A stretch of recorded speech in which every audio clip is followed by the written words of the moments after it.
Hola, buenos días, mi nombre es Roger, soy el coordinador de instaladores de Cataluña y hoy vamos a resolver todas las preguntas que nos habéis mandado por redes sociales.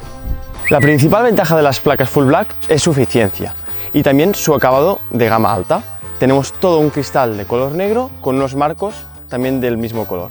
Se utiliza mucho, sobre todo por tejados de pizarra o cuando queremos una estética mucho mejor. Y luego lo que más destaca es su eficiencia en días nublados o de lluvia.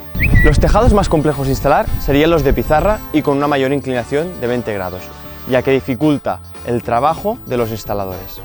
Para mí sería siempre necesario tener una batería, lo único que siempre lo recomendamos pues son clientes que tienen un consumo bastante elevado o que tienen consumos fijos que queremos cubrir sin tirar de la red eléctrica.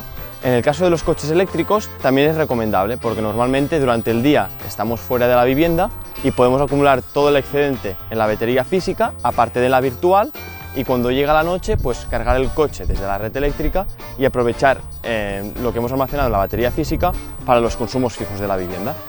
Normalmente las instalaciones, si son de una media de 8 paneles, se pueden realizar en un día, pero todo depende de la vivienda y de lo fácil que sea el acceso y subida de materiales. Por lo normal, si son de más de 8 paneles, tardamos unos 2 días. El segundo día básicamente se destina pues, a terminar de poner en marcha la planta y explicar al cliente cómo funciona la aplicación.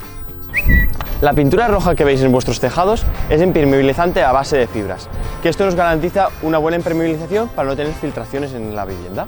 La mayoría de nuestras instalaciones son con conexión a red, por lo tanto, el hecho de tener una batería no nos permite estar aislados totalmente. Sí que hay que decir que si instalamos una backup box, que es un sistema que nos permite alimentar una línea de críticos en caso de que en la calle no tengamos suministro. Entonces, por ejemplo, las líneas de las neveras, router o lo que el cliente decida, podremos tener suministro con una batería y la backup box.